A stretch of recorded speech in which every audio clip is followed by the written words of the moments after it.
back to our AM Cafe. Now we'll be talking about the giant stride of Governor Ademola Nuruddin Jackson Adeleke. That's our second focus for this morning. The giant stride of Governor Ademola Nuruddin Adeleke. That's the governor of our dear state, Osun. Well, our guest for this focus is Honorable Adeyemi, also known as Ire Kandu, right? Yes. Okay, he's the honorable member of Osun State House of Assembly, representing Obokun State constituency, and also the House Committee Chairman on Innovation, Science, and Technology. Honorable Adeyemi, also known as Ire Kandu, honorable member of Osun State House of Assembly, representing Obokun State constituency, and also the House Committee Chairman on Innovation and Science coupled with Technology. Is going to be the one that will talk to us today on the giant stride of Governor Ademola Adeleke. When we say giant stride, what does giant stride actually mean? These are the things I'll be talking about. Giant stride means change, positive change, positive impact. You know, the positive change of Governor Ademola Adeleke since he assumed office. Well, when Governor Ademola Adeleke, Adeleke of Osun State took the oath of office, that was in November 27, 2022. Many thought he would fall or fail to abide by his promises, to chase out darkness from the state of living spring. Today, we'll be talking about the good change, the good changes, and the good works of Governor Ademola Adeleke, since he has on office. I mean, that's about 2 years, Yes. 2 years plus now. 2 years by November 27. Good. So now, first, we have so many sectors that we'll be talking about. We're talking about the infrastructure, we're talking about the agricultural sector, we're talking about the health sector, and also we're talking about the recruitment of teachers. And again, we're talking about payment of salaries. And after that, we're talking about your own impact, in your constituency. Yeah, first, let's talk about the infrastructure. Okay. Ever since Governor Ademola Adeleke, as an office, how would you describe the infrastructural development of the state? Okay, thank you very much. Once again, thank you for having me here. And I greet my people, especially my constituents, the people from Obokun State constituency, and every citizen of Osun State in general. Well, while you were speaking, you talked about many felt, the Governor Ademola Adeleke was not going to fulfill his promises. Yes. But you see, one thing is very clear in leadership. Other skills of leadership are very, very important. But one thing that is also very, very important is compassion. When you have the people at your heart, when you have human feelings, and that is human feelings, that is something that Governor Ademola Adeleke, that is what he has. And I think, and I know that is one of the things that is driving, his development strides in Osun State. Now, talking about infrastructure, you yourself, you know the answer already, of course, because the governor has performed exceptionally well.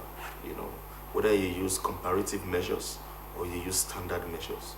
Comparative measures by what previous administration has done, and standard measures by what ought to be done. You see, there's no local government in this state that governor has not done a major road construction. There's no local government in this state. You can start from my own constituency. I think the governor even did that of my constituency within his 100 days in office. Barely 3 months. 3 months while he was sworn in since November 27. And every local government has a minimum, not the word minimum, of 1.5 kilometers of roads constructed. Some have been completed and some are ongoing. So every local government has a major infrastructure. And let me also add this. Every federal constituency in Osun State has a major road construction going on. Let me also add this. Every senatorial district in Osun State has a major road construction going on. Okay, where should we start from? Let's start from Central, which is Osogbo, where we are presently. There are 2 major bridges that the governor is constructing, and there are 2 major dual carriageway that the governor is also constructing. There's one major dual carriageway. There's one coming from Old Garage down to, it passes through the governor's office down to Alameko, a dual carriageway that used to be a single lane. Yes. There's an overhead bridge around the Okefia axis. Yeah, that's right. Overhead bridge, massive one, that takes vehicle from the other end of the road and takes it to the other end. This reduces traffic, in that area. Also get to Lameko, there's an overhead bridge there again, you see. And what we're talking about is all within less than 2 years of the governor. The governor is not yet 2 years in office, and that is the Osun Central Senatorial District. Go to Osun East Senatorial District. There's a major construction, a dual carriageway going on in Elisha presently. It starts from the roundabout, the Ojaoba roundabout, the KBC's Palace down, takes it down to Buri area. Do you understand? That express that links Akure, Yes. Akure Ibadan Expressway. You understand? So the dual carriageway is presently ongoing, massive one. Go to Ife also. A construction is ongoing with an overhead bridge. That is our Ife East Senatorial District. Okay, go to Osun West Senatorial District. In Ede, there's the Akoda axis from Akoda down to Okegada. There's a dual carriageway going on with bridge to match it. Now, these are major constructions, These are construction that is running into several billions of naira. And it's costing the state, but it's worth it. Because the governor, because he has a human feeling, because do you also know that all this road construction, all these roads, it drives development. Now people will be able to move easily on the road. Not only that, people with goods, because we are farmers in Osun State, you'll be able to transport your goods easily. This will improve the economy. So we're talking about in the next 1 year, 2 years, you see the economy of Osun State, changing. Let me tell you something. Some people go, well, I work as a journalist, we try to listen to what people say out there. Okay. Some people say that they are hungry, that this or that, and the government is busy doing, construction of the roads. What would you say to that? Okay, maybe you are trying to say what's a former governor termed as stomach infrastructure. Exactly. Okay, now, you see, that is a social intervention. Social intervention will never end or solve a problem. Do you understand? Because it's a recurrent issue. That's right. Do you understand? And who even says the government is not even doing that? We have a Ministry of Empowerment. You understand? We have a Ministry of Agriculture. I'm aware of palliatives that the governor has, rolled out over a period of time.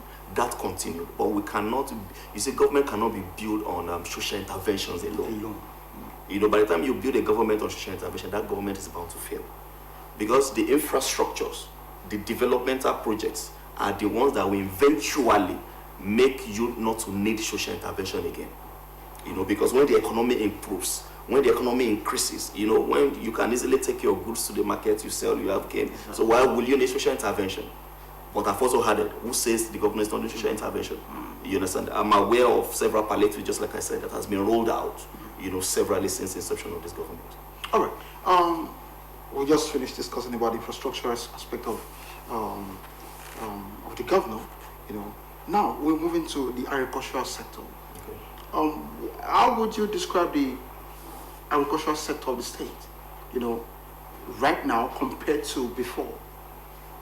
Okay. Well, in terms of bringing in tractors and all, how would you describe the agricultural sector of Osun State right now as it is? You see, as a leader that I am, and also emerging global leader, I always hate to compare, even though sometimes we need to compare, because I believe in moving forward. When you take say just go forward, begin to solve problems and begin to go forward. But be that as it may, this is my second term in office as a member of the Osun Assembly. I was also a member at the 7th Assembly. I'm not aware of tractors being bought in large numbers as this. You see, the governor, this present governor, believes in agriculture so much. It's among his agenda when he came in. And tractors going, some batches has been delivered, but the tractors eventually will be going into hundreds. you know, where we have a commissioner for agriculture, Otola Fashiru, and my friend and brother, Honorable Lani Rakafati, that they're in charge of that ministry. You see, under the instruction of the governor, they are performing fantastically well. You know, when you have tractors, you know, it makes your work easy on the farm. Now, not only tractors, it's just that it's tractors that people see. You know, of course, which is major. We are not downplaying that at all. Very, very key and very, very important. Tractors everywhere. So in other words, there's no local government in this state that will not have, you know, access to the tractor, you know. And it's not easy. There are principles, you know, there are procedures for you to even access the tractor, because I can recall the government of Oyilola also had tractors, you know, but management sometimes will make these tractors disappear over a period of time. So the government is putting in place measures that will make sure the tractors are used for the intended purpose, and you agree with me on that. Not only tractors, the government is also providing seedlings. Not only seedlings, providing fertilizers for those that will need it. I'm aware in my constituency now on the how it is free? Absolutely. These are palliatives, like I told you. These are palliatives. The government is providing rice, as it were, but not only that, it's going beyond providing rice, also giving fertilizers as palliatives, you know, giving seedlings as palliatives. I'm aware of that of my constituency, of course, which took place across the local governments in Osun State. Fertilizers were given, hundreds of them came into Obokun, where the AFAN, you know, those are the guys, the farmers in charge, the association, you know, they were there among how they distributed. You know, even some of them even came to my office, you know, so they were aware of how the fertilizers that came to local government was distributed. So these are fantastic things that the governor is doing in the agricultural sector. All right. So you agree with me that in the last couple of months now, you have abundance of food in Osun State. Okay, hopefully, right? Yes. Okay, now we'll move to the health sector. So I just want us to touch, you know, each of the sectors because of our time. Yeah, now, health sector. Still talking about the giant stride of Governor Adeleke.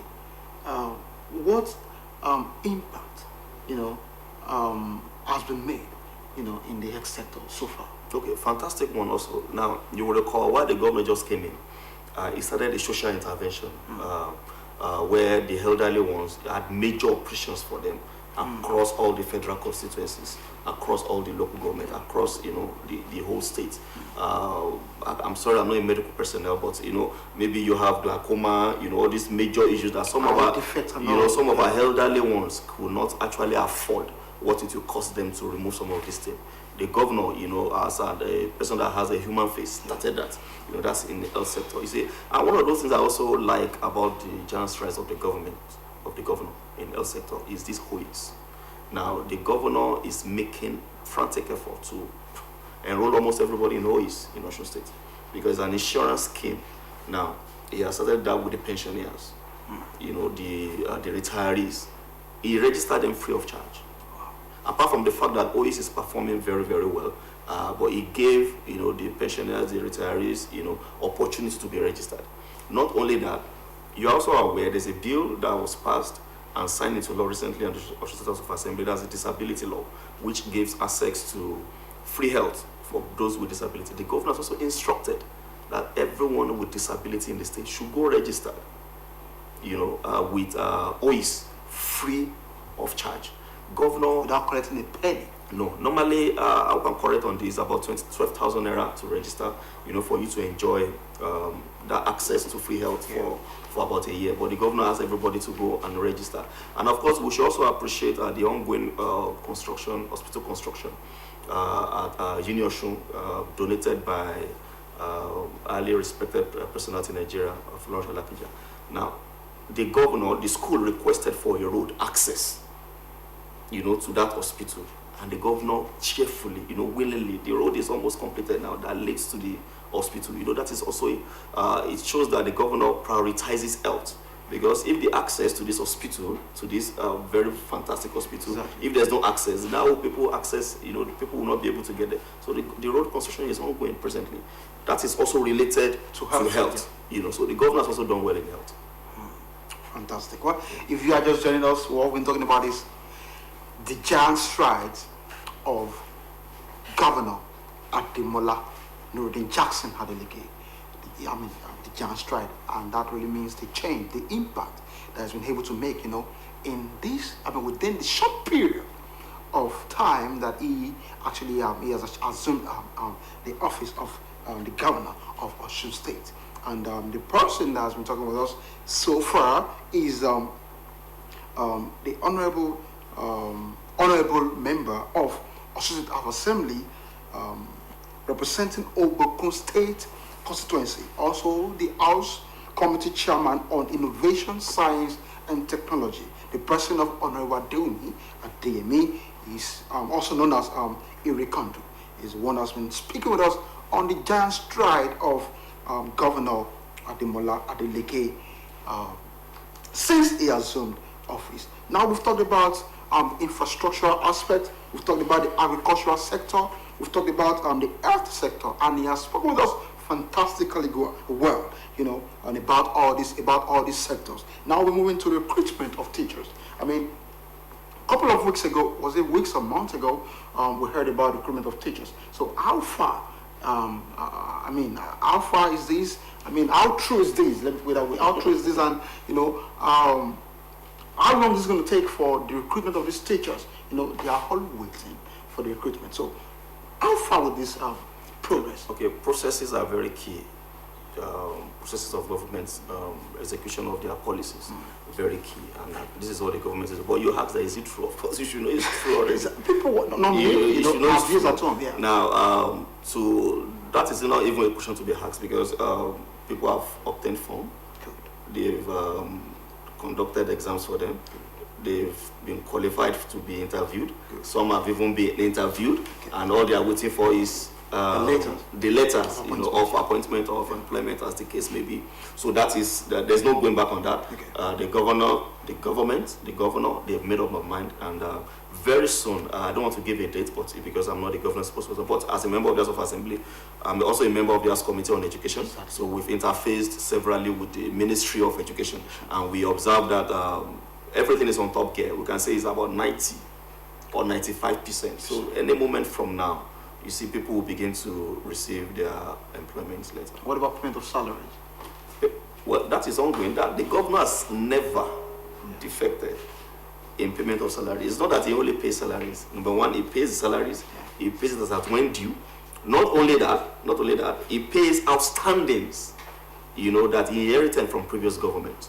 Of course, government is continuous, and because he's a kind of a person that so much believe in the welfare of his people. You recall there was a time that there were issues of salary in this state, and there were outstandings that have been owned by the government, by previous administration. The governor is paying it, So anything about workers' welfare, in fact, give the governor 101%. Actually, I knew about that, actually. And I just want you to tell the people, tell the viewers at home. Now, in whole, generally, how would you describe Governor Adeleke? Yes, I started with that when we started speaking. He's someone that has compassion. He has human face.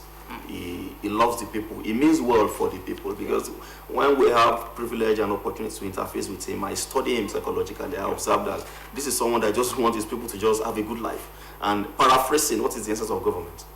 Is improving the welfare of the people. That's the essence of government. So when you have someone at the helm of affairs that has human feeling, that feels when you are pained, you understand? That has empathy. That has empathy. You can describe him with all sort kind of words. And you will see him apart from describing him as such a person, he's always happy. You understand? You see, if you have someone that is always happy, let me say in quote, a sadist, you won't be able to run a government effectively. That's right. Even the Bible says, a merry heart doeth good like medicine. So if you are merry, if you are always cheerful, it's a medicine. And that is what you are seeing all over the states. Everybody's happy. Even when he moves around, even when people are not invited, you see people always want to, because he has a cheerful aura around him. And that is why you can see the effect in his development strides around Osun State. All right, now, we've talked about our governor.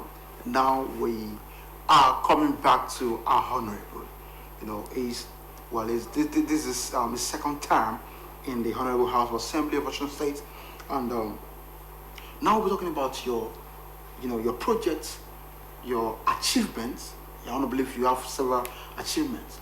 Talking about your achievements first, then your projects, things you like to do, your intending plan, towards the growth of first your constituency, towards the growth of the state, and towards the growth of Nigeria at large.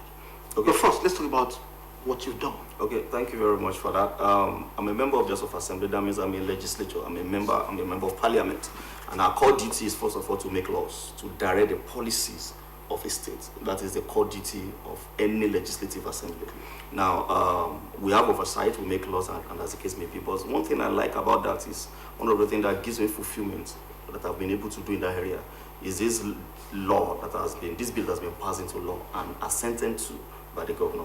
That's the disability protection Disability protection law. Yeah, I'm the one that was privileged to sponsor that bill at the floor of the House. It is no longer a bill, it is now a law because the governor has assented to it. That is part of my duty. And I have other bills at the House of Assembly that have not been passed yet, but very soon they'll be passed. Now let me shift away from and of course I perform my oversight function at every committee that I belong to. I perform my oversight function. Now let me shift to my constituency. Now there are many things that we said, I mentioned the word social interventions. These are things that we can use to assist or to help our people. Truth be told, poverty is on the increase in Nigeria. And it has been like that for several decades, unfortunately. But we can only do our best to see how we can solve that problem. Now, I have several initiatives, majorly under the educational sector, because I believe education is a way to end poverty. I have a back-to-school initiative. Back-to-school initiative. This is an initiative whereby we try as much as possible to keep those that are supposed to be in school, keep them in school. Under that back-to-school initiative, I have the out-of-school children initiative, whereby we take children off the streets, pupils off the street. You're supposed to be in school, you're not in school. We'll take you off the street. We pay every necessary fee that you're supposed to pay. We'll give you school bag, give you uniform, give just books and all. Books, everything you need. Keep you in school. The last time we did, we have more than 70 of them presently on my scholarship, across the local government. Some are in secondary school, but most of them are in... Is it just Obokun local government or general? I represent Obokun State constituency. That's right. So many of them are in primary school, but I have some of them in secondary school. In fact, presently now is because we just resumed 2024-2025 academic session. So we are also paying, for the new session that they've just gone. My people are moving around presently, paying the school fees. That is the out of school initiative. I also have a SSC scholarship scheme whereby I pay for those in SS3. Some of them could not afford this fee. That's just the truth. And if you do not pass, even if you do not pass JAMB, you can still find your way into their institution. Exactly. But if you do not pass SSC, it will be difficult for you to do. So that I took it upon myself. I began looking for people that are qualified. When I say qualified, at least they are averagely intelligent, to pass the exam. So I pay this school fee, this SSC fee on their behalf. We'll do another one by January, by the time they are writing the SS3, So we did one this year. So we do this year in, year out. Then apart from that, I also have a scheme because I believe in education. Presently now this year, in partnership with the Enterprise Development Center, we've been able to train more than 600 women in Obokun State constituency, in 200 in batches. We train them and allow them access to funds so that they can be able to establish. It's an entrepreneurship thing, because if we want poverty to end, people need to learn how to have their business in the right way so they can make maximum profit. So over 600 of them. And also I will be doing something that we'll call a cooperative system. In fact, the even started because we've registered, we're just looking for a day that we're going to give them the funds as a grant. We'll give them grants so that the women in Obokun, can access these grants among themselves. Apart from that, I also have the water scheme project where I provide a borehole. This started when in my seventh assembly last time, when corona issue were on the rise, and they said we should be washing our hands. And it's got us some places in my constituency could not even have access to clean water. So how will you be able to wash your hands? So that was when we started our project. So we have some of these projects, going on. So that's education. I've mentioned education. And let me tell you, you have a litany of achievements, and I think thank you, sir. Well, as a journalist, I'll give you kudos. Now let's talk about your project. What are the things you have in mind, to do that you've not done yet? Your intending plans, that will yield growth, and positive impact, into the lives of your state, your constituency, and into the lives of the citizens of Osun State at large? Okay, now counting, I think I have about 6 initiatives, that I'm running within Osun State constituency. And one I have not mentioned is food support. I have a food support system for the elderly. My wife helps handle that. So we're going month in, month out. Is it like a food bank or what? Yes, something like that. It's for the vulnerables, the elderly, the people with disabilities, the widows, things like that. So my wife helps coordinate that. So she goes around month in, month out to give the food support to the elderly people. So my intention is just to expand on all these initiatives. I have more than 70 people on my scholarship. I hope it will become hundreds very soon. I want to expand on it. So if I've been taking care of 50 people for their SSC scholarship scheme, I want to expand it so that more people can join. So if I've been able to build 5 boreholes, I want to expand it so that more people will join. But one area I've not been able to touch is the health sector, and we're going to do that very soon in partnership with OIS, because OIS is doing fantastically well. So we'll be doing that for the elderly ones in my constituency. All right. Through OIS. Okay. Fún àwọn èèyàn wa tó ń bẹ nílé tí wọn kò gbọ́ fìtì ní èdè tá à ń wí. Honorable wa máa fẹ́ kí ẹ bá wa sọ fún àwọn èèyàn wa tó ń bẹ nílé ní èdè abínibí wa nípa ohun ribiribi tí ẹ ti ṣe ní àtìgbà tí ẹ ti wọlé gẹ́gẹ́ bí member House of State Assembly wa ìyẹn ní ìpínlẹ̀ Ọ̀ṣun. Kí ni àwọn oore tí ẹ ti ṣe ní local government yín àti fún àwọn ọmọ ìlú Ọ̀ṣun gangan lápapọ̀? Kí làwọn ribiribi tí ẹ ti ṣe? Okay, mi mọ̀ wẹ́ẹ́ alákọ̀ọ́kọ́ bọ̀ jẹ́ kí n sáré sọ ní Yorùbá àwọn kan tí gómìnà ti ṣe torí ẹ̀gẹ́ ló ṣe pàtàkì. Torí gómìnà gbìyànjú gan tábà ní ká wo ètò ọ̀nà tí gómìnà ń ṣe. Kò sí ìjọba ìbílẹ̀ ní ìpínlẹ̀ Ọ̀ṣun tí gómìnà ti ń ṣe iṣẹ́ ọ̀nà major road construction. Kò sí federal constituency yẹn, kò dẹ̀ sí senatorial district tí gómìnà ti ní major construction. Eléyìí dẹ̀ wà lára nǹkan tó yẹ kó ti ran ètò ọrọ̀ ajé wa lọ́wọ́ lọ́ṣun tí gómìnà wọ̀ tí pé ọdún méjì. Gómìnà ti ṣe ribiribi nínú ètò àgbẹ̀ àmì agriculture. Ó ti gbé tractor wọlé tó yẹ pé phase 1 àwọn àkọ́kọ́ gbé wọlé yẹn, àwọn míì tún ṣe ń bọ̀.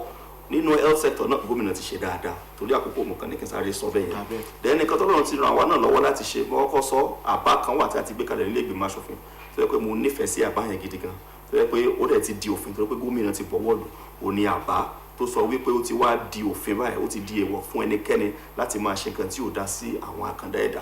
Òfin yẹn ti wà lọ́wọ́lọ́wọ́ báyìí, òun náà ń pè ní Osun State Disability Protection Bill 2024. Then yàtọ̀ sí ìyẹn a ní oríṣiríṣi ètò tí à ń ṣe fún àwọn èèyàn wa nílé. A ní ètò tí à ń ṣe fún wọn lórí ẹ̀kọ́, a ní ètò tí à ń ṣe fún wọn lórí ọ̀rọ̀ oúnjẹ, a ní ètò tí à ń ṣe fún wọn lórí ọ̀rọ̀ àwọn omi, àwọn tí ò rómi mu, omi tó mọ́ fún bí àpẹẹrẹ lórí ètò ẹ̀kọ́ yẹn. A ní àwọn ọmọ tó yẹ pé wọn ò ní oore ọ̀fẹ́ láti wà ní school, ẹlòmíà wálé ní tíṣà wọn lè sọ pé ọ̀sẹ̀ bíi 4 wọn lè má rí torí pé kò sí agbára fún òbí láti jẹ́ kó wà ní school. So a ṣa àwọn ọmọ yìí jọ káàkiri lóbòkun, a dẹ̀ gbé wọn sí school, à ń fún wọn lówó iléèwé wọn, à ń fún wọn ní báàgì, à ń fún wọn ní aṣọ wọn, gbogbo nǹkan tó bá nílò àwa là ń fún wọn tó yẹ kí wọ́n fi wà lọ́fẹ̀ẹ́ ni. Torí wípé tí ò bá lọ primary school kò lè lọ sí secondary, kò lè lọ sí higher institution, ó dẹ̀ máa difficult fún láti di gómìnà àbí ààrẹ orílẹ̀-èdè. So ara wọn nǹkan wọ̀nyí tá a fi lè jẹ́ kí ìṣẹ́ àti òṣì kó kúrò ní àwùjọ wa nìyẹn. Mo tún ní ètò fún àwọn obìnrin lọ́wọ́ báyìí 200, that's over 600 láti ṣe ìdánilẹ́kọ̀ọ́ fún. A tún ti wá bá wọn dá ètò tí wọ́n ń pè ní cooperatives sílẹ̀ tẹ́kùn tẹ̀tí rẹ́gísítà ẹ̀kan ọkàn wà ń retí ọjọ́ ta kan máa pe gbogbo wọn tá máa fún wọn ní owó tá máa gbé fún wọn. ní àmẹ́gbẹ́ alájẹsẹ́kù àbí. Bẹ́ẹ̀ ni tí wọ́n á lè máa owó yẹn kò ń ṣe owó ilé ìlú àwọn lọ́ní wọ́n á lè máa ṣe ní àrẹ ara wọn. Gómìnà ló ń ṣiṣẹ́ takuntakun lórí area yẹn torí kò sí wọ́ọ̀dù tí gómìnà ti ṣe cooperative system fún wọn ní across Ọ̀ṣun. Sọ ara àwọn kan tí a ti ṣe lélẹ̀. Yàtọ̀ sí ìyẹn a tún ní àwọn ọmọ ilé ìwé tó wà ní SSC tó ti fẹ́ ṣe tán tí wọn lórí ọ̀fẹ́ láti gba bóyá WAEC àbí NECO àkó wọn àṣà àwọn ìjọ kàkàkiri lóbòkun. Honorable, well, due to our time constraint, we will go further than this. I know you have litany of achievements and also projects that you actually want to discuss, but firstly, I want to appreciate you for coming on our show this morning, and in spite of your busy schedule. Well, and also, I'd like to appreciate your entourage. We have Omidiro Sheung and also Adidolapo Ademi, and thank you for coming with a honorable member of our assembly. And also I want to appreciate the people behind the success of this program, right from our cameraman and also our producer Shola Ogunleye and our special producer Adesoye Awodeji. Also our executive producer, Adiola Adebayo. I want to say thank you for making sure that this program is a success. Well, join us next week for another interesting edition of M Cafe. I still remain your host, Abayomi Adeyemi, and for now, I'll say good morning.